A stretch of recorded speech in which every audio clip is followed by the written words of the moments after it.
Right, so it's only 4 days to go until the big vote on Labor's voice.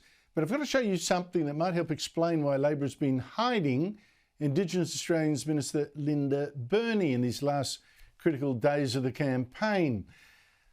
How often has Burney told us that this voice, this Aboriginal-only advisory parliament, is a generous offer, a hand of friendship, something that would actually unite us? Well, the poll suggests that most Australians don't believe a word of that, and no wonder, because let me now show you the end of a documentary that SBS ran the other day about Aboriginal artist and activist Richard Bell. It's a documentary by activist and academic Larissa Beerant, who identifies as Aboriginal, and it ends the film with Burney and other Aboriginal activists not being very uniting at all. You know, James Cook planted the flag down on Possession Island. So that's all he claimed as far as I'm concerned. So everybody should be just shifted there and then they can apply, you know, for a passport if they want. They can all move to Possession Island, but just go there. You can go now. You can go now. You can go now. You can go now. Go now. Are you still here? You can go now. You can go now. Off. Joining me is the Tuesday panel, Stephanie Bastian, Research Fellow at the Women's Forum Australia, and Will Kingston, host of Australiana, a weekly podcast from the Spectator on politics and culture. Stephanie, why would Burney have agreed to say something so stupid? Look, I think this campaign it's been led by elites, but it's run by radicals, and Lisa is part of that. And what we've seen throughout this campaign is it started off with trying to convince voters. They've then gone and accused the No campaign of misinformation, but it's almost been a self-fulfilling prophecy. They're the ones that have continuously misled. They haven't been direct about the fact that there's a treaty to follow.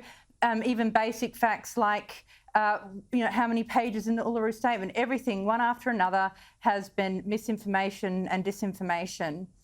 That hasn't worked. People have grown increasingly mistrustful of what's going on.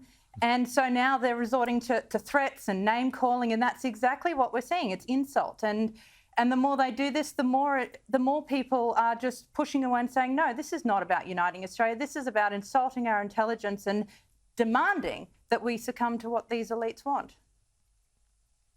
Well, on that point exactly, Will, I mean, isn't that one of the key problems with the Yes campaign? That it really does sound like all take by Aboriginal activists and no give at all. I mean, not the slightest offer to end the division, accept Australia's institution, end the grievance mongering, end the racial division. Not at all.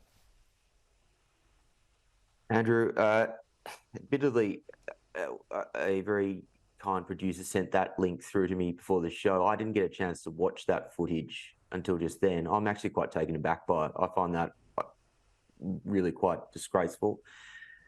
I think this is the problem with The Voice. I saw in that tweet, Linda Burney said The Voice is about two things. I imagine it was like recognition and also an advisory body.